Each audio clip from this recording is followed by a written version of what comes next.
of the economy, currently making up almost 20% of the nation's gross domestic product.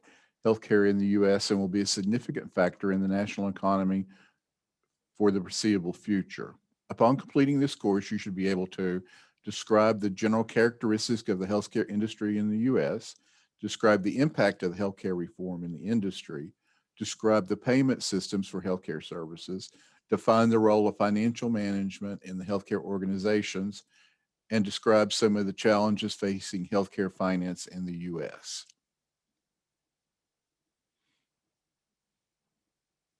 Cost. In healthcare, this sometimes can appear as a conflicting priorities. Managers in the healthcare industry certainly have a high degree of responsibility for taking care of patients. However, at the same time, the expenses incurred to pay for patient care, such as salaries, supplies, medicines, etc., are increasing. Regardless of one's position in the healthcare industry, physician office or hospital, or even a health insurer, cost is an important concern. Cost can be the amount paid for a service. It also can be the amount paid for salaries or to a vendor. The definition of cost in the healthcare has different definitions that need to be considered. Depending on one's position in a healthcare transaction, cost may be the amount paid for a service, such as the price paid by a health insurer or the patient to a physician or hospital. Cost may be defined as the amount paid for salaries to employees or the amount paid on an invoice to supply for a supply or medicine vendor. So when we're studying and setting up our setting guides for the actual type of cost, these slides are really good to know. Direct, indirect, variable cost, definitely know the difference in those. So when we talk about direct cost, it is those costs directly associated with providing services or products, depending on what the entity is operated for. Indirect costs are made up of those costs necessary to operate the business, but are not incurred on the provision of services to patient, customers, or clients. Variable costs, as the name implies, may vary directly with the volume of services provided. Fixed costs, on the other hand, remain consistent with a large range of operational volumes, regardless of the volume of services provided. Total cost is the sum of a variable and fixed cost in a healthcare organization. The cost relationships and behaviors illustrated here apply equally to health plans as they do to physicians' offices and hospitals. Continuing on types of cost, we have semi-fixed.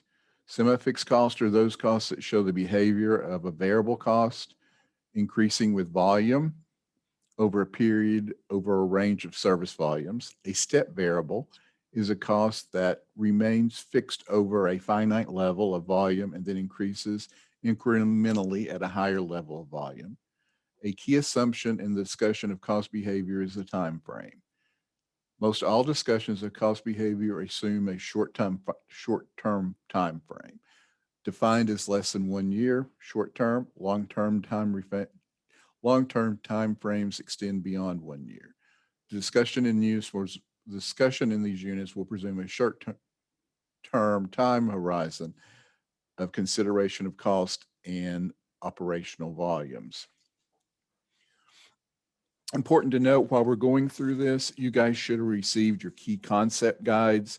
So, and I'll kind of reiterate at the end, but keep in mind with the key concept guides, there's some key terms which actually defines all this within the key concept guides. And for this particular course, which is course 3, you're going to be able to find them on page 20 through 24 in the key concepts guides. In addition, after you've completed those exercises on pages 22 to 24, the answers are going to be in the back of the book or the handout on pages 60 and 61. So continuing on.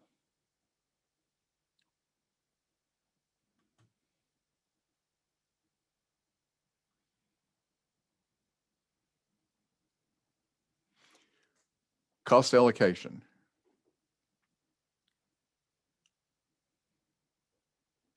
The amount or indirect or overhead cost to be allocated is a cost pool. So if you look at the information here on the slide, the cost pool is going to be the department, if you will.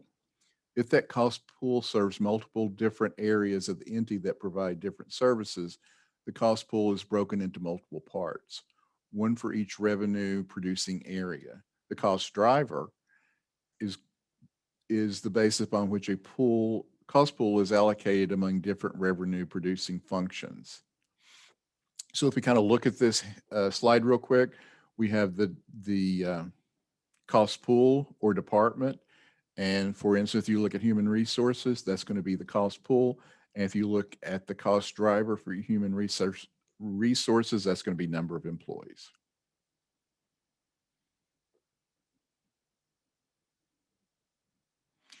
Cost allocation. It is important that the end of a cost allocation exercises that all indirect costs that have been allocated to service providing areas of the entity. We often use the distinction of revenue producing departments to describe those direct service providing areas of the entity that incur direct costs. And then the term non-revenue or overhead departments is used to describe those areas that incur direct cost.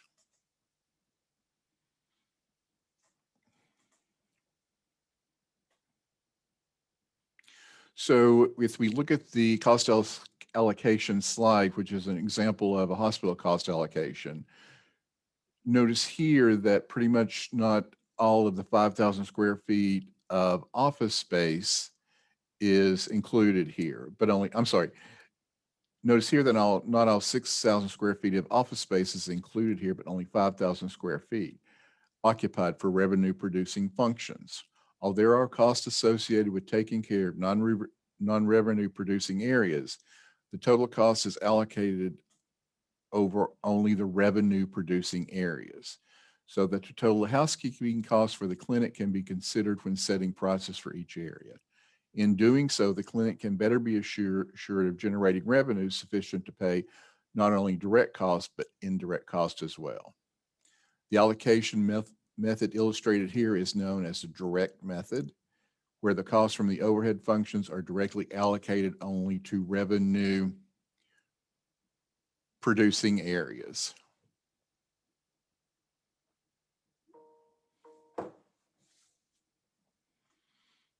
Cost allocation. Here is an example of the step-down approach. The step-down approach is required to be used in preparation of Medicare cost report by hospitals and nursing facilities. So keep in mind when we talk about the Medicare cost report that the step-down approach is required. The step-down approach starts with one overhead function that serves as the most other departments, usually administration, and spreads the cost to other functions in the organization, including other overhead functions. The overhead function having the next most service to other functions has a cost, plus the cost allocated by the overhead functions to the other areas of the organization. The cost allocation approach is illustrated in this diagram.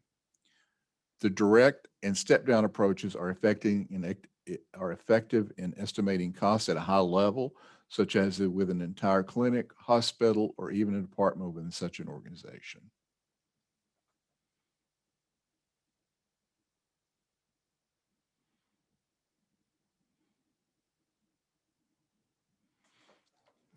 Activity-based costing, ABC, there's two steps to activity-based costing: gathering total data and activity and statistics, then allocating the cost of activities to a service.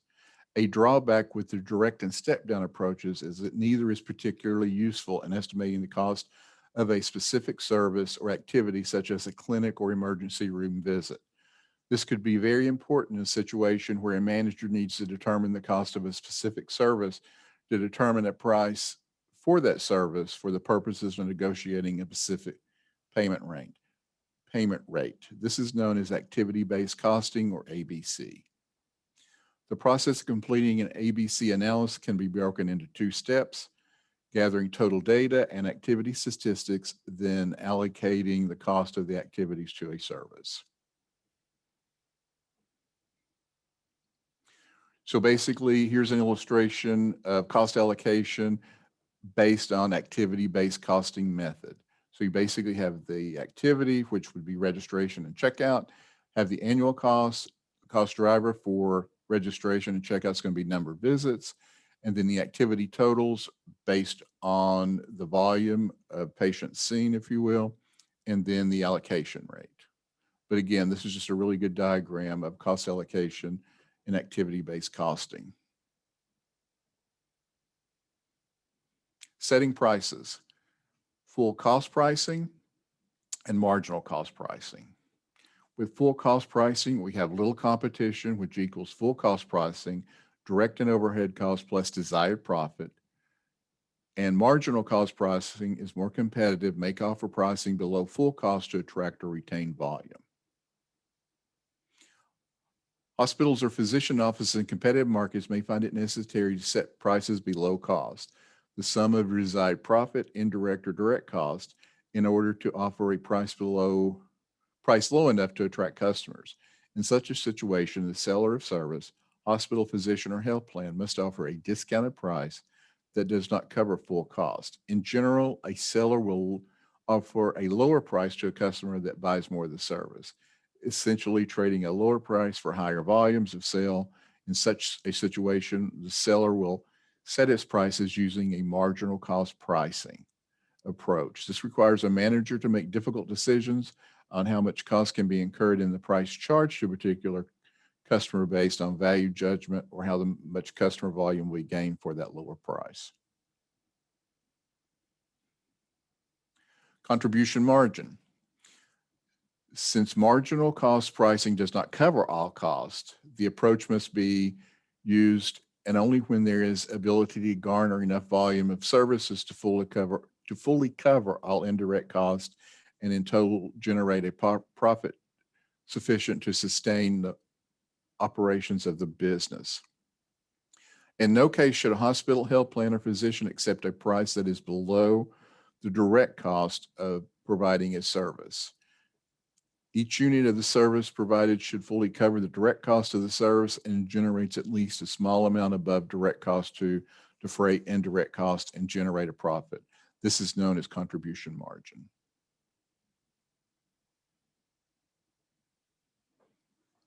Again, I do want to say in your key concept guides, they do have all these definitions set up for you. So when studying, I would definitely recommend utilizing that key concept guide. It's going to help you a lot. Direct cost pricing. Health plans and healthcare providers may take on some degree of risk in its pricing when setting fixed fee prices such as capitation rates, per discharge pricing, or insurance premiums. In such a case, the entity will make an assumption that some customers will be profitable and others may not. But in the aggregate, a price offered to a buyer will be profitable and set prices based on a target cost.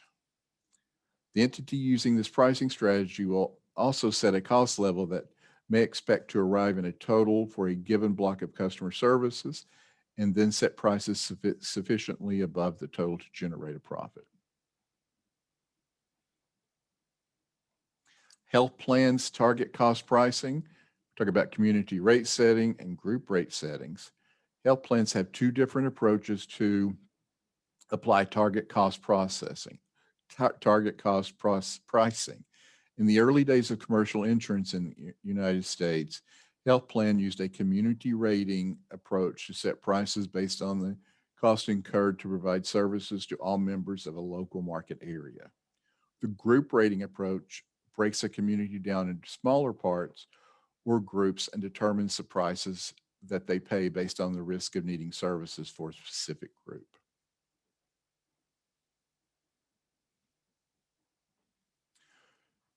So we've been talking about the break-even analysis. Here is a really good diagram. Basically, contribution margins equals premium minus medical expenses and the amount applied against fixed costs to determine the break-even point. The analysis simply requires that a manager to understand two basic elements of the cost for the entity: the contribution margin per unit of service provided and the total fixed or indirect costs, including profit for the service.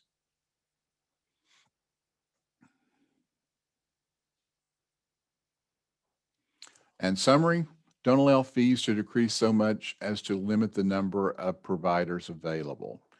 Managing costs is important at all levels of the organization, from the executive office to the individuals taking care of patients or maintaining a healthcare facility. An executive can certainly have influence on operating costs through decisions to hire additional staff, setting pay rates, acquiring new technology. Frontline employees who provide services can also have a significant impact on cost if they are careful in the amount of resources they use for a task. Truly managing costs can be influenced by all levels of a physician office or hospital entity, which translates into prices paid by consumers and the government for health insurance. So pretty much when we talk about pricing and we talk about cost, everything that we do pretty much is based on these two components, if you will. So with that being said, when you go through, make sure that you are looking and know, the difference between direct cost, indirect cost, fixed cost, variable cost, cost allocation, and cost pool. Those 6 terms will really be key in helping you have a better understanding of this particular course. So I know we kind of got off to a quick start due to technical difficulties. We had a lot of follow-up from last week's session regarding materials and information that people were acquiring. So I know Christine and I sent out a lot of stuff along with Lynn. So if there's anything you didn't get or if there's anything you need, let us know. And at this point in time, we'll open it up for questions.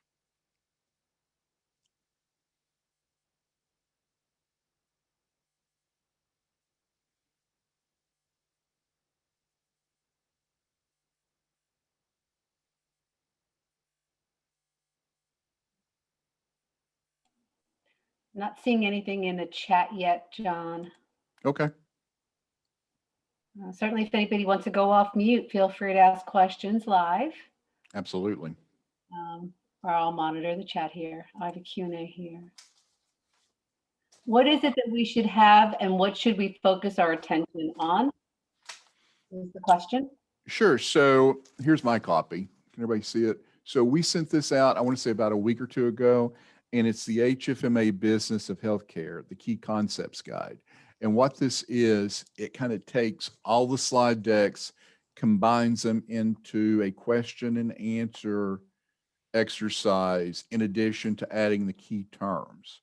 So if you go through the first part of it, there's questions that you can answer. And then at the back of it, it also provides the answers for you. So it's a great study tool. And if you don't have it, we'll definitely send it back out.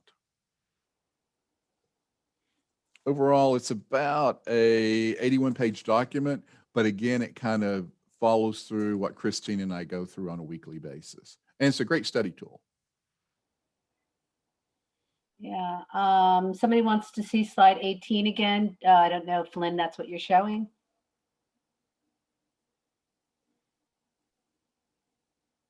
Yes, that's slide 18. And your cat. I'm sorry. There we go. So John, do you concept here again? So the key thing here to know is the difference between variable cost, your fixed cost, what is revenue, and what is your total cost. So if you kind of look at the overall break-even analysis and how you do that with your contribution margin, like I said, know those key terms being the variable cost, the fixed cost, what is revenue, and the total cost, and that'll get you through the exam related to the break-even analysis. Does that help?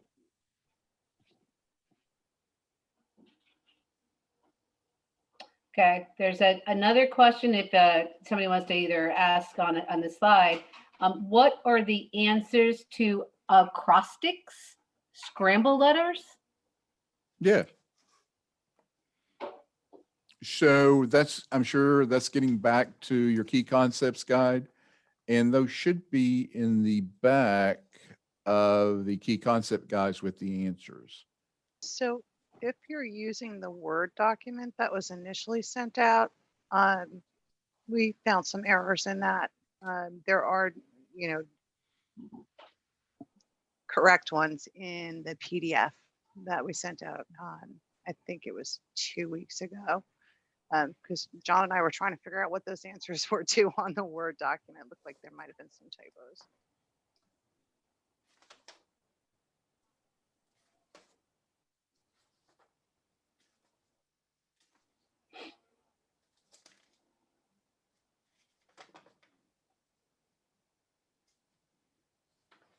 Okay. And really with the key concepts guide, this is the latest study guide, if you will, for CHFP for module 1 from the association. So again, they're still trying to evolve in developing this process as far as what we're doing, how we're doing it, and in turn with the slide decks and study material. So I apologize that if any of this gets any confusing. But again, if you have any questions afterward between Christine, myself, and Lynn, feel free to reach out and we'll be happy to answer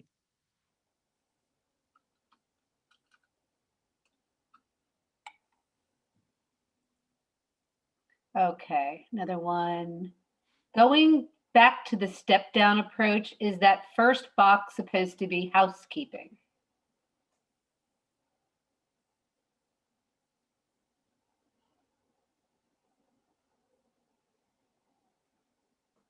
John, can you hear me? Yes, I'm looking, I'm sorry. Okay, no, it's okay.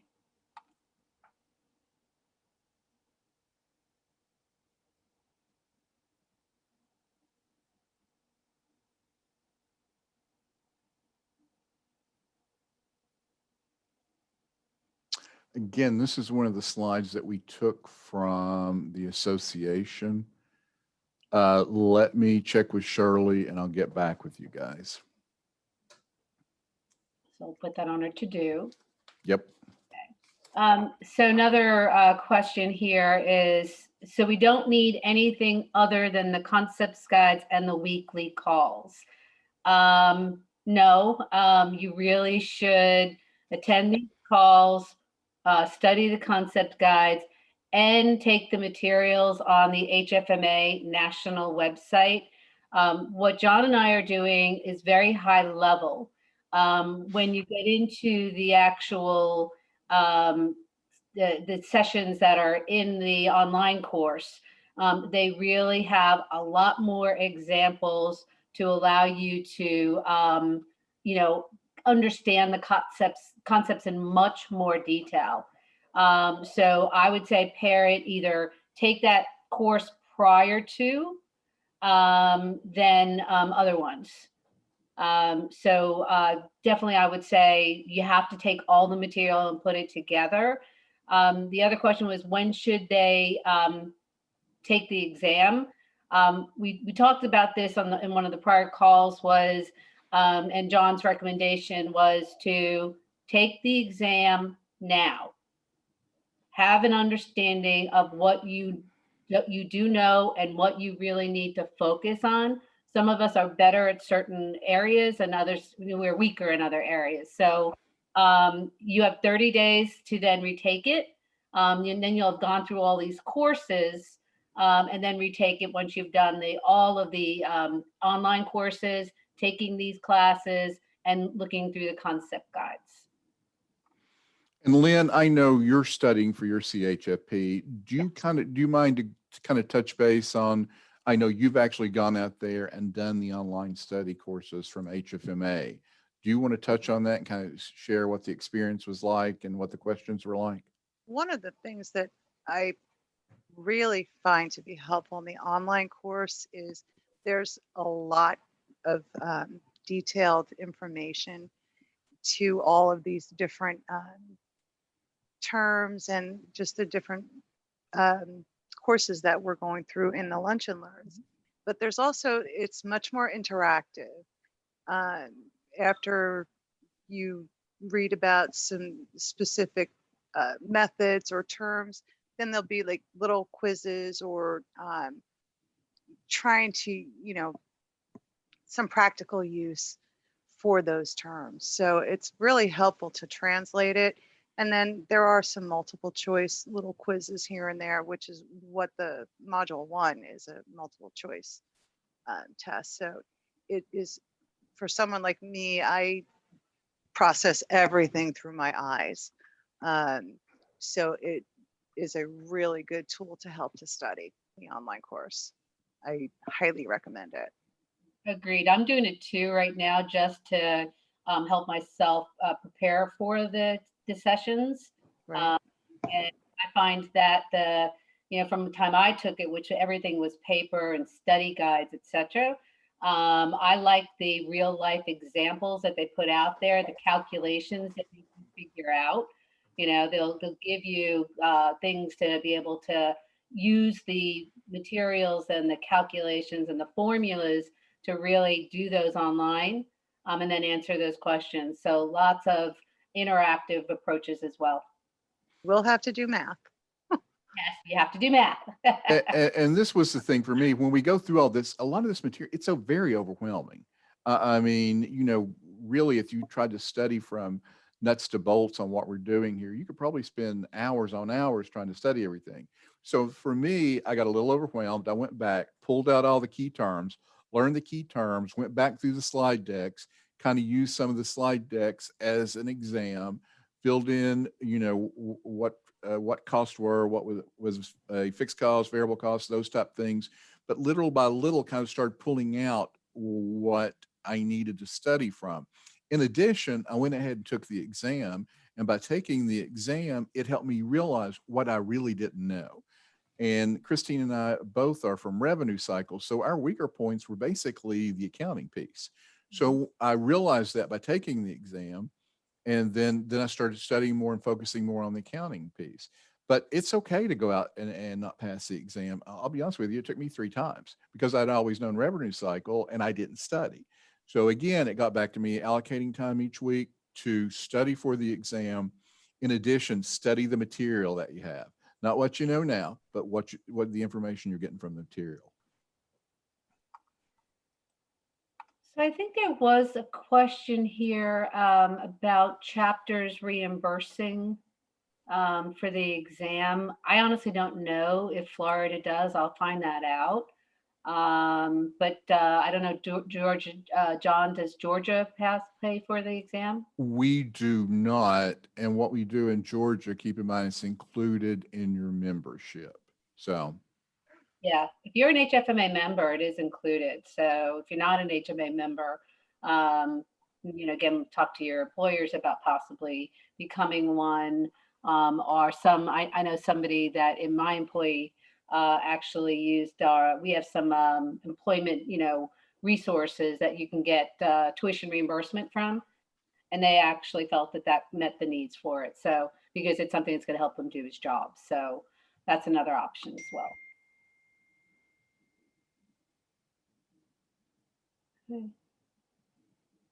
Will you be distributing the PowerPoint presentations? Yes. Those will be sent to attendees. They'll be on, I think, both the Georgia and the Florida HFMA websites. And the recordings are being put on the YouTube channels as well. right. Yeah. One other question, John and Lynn, can you send the concepts guide with correct answers? Are we looking at updating those? I am looking to see, maybe Rhonda was not on the first list. I will get that out to you definitely, Rhonda. I just want to make sure that I have everybody. Because we had an initial list and I think we sent out some materials there, but also I will send it over to Brian to put on the Georgia HFMA website, where we're going to be linking to everything. Yeah, and there again, if there's a question you're stumped on or something, reach out to us. We'll be glad to answer it for you. That's not a problem. Okay.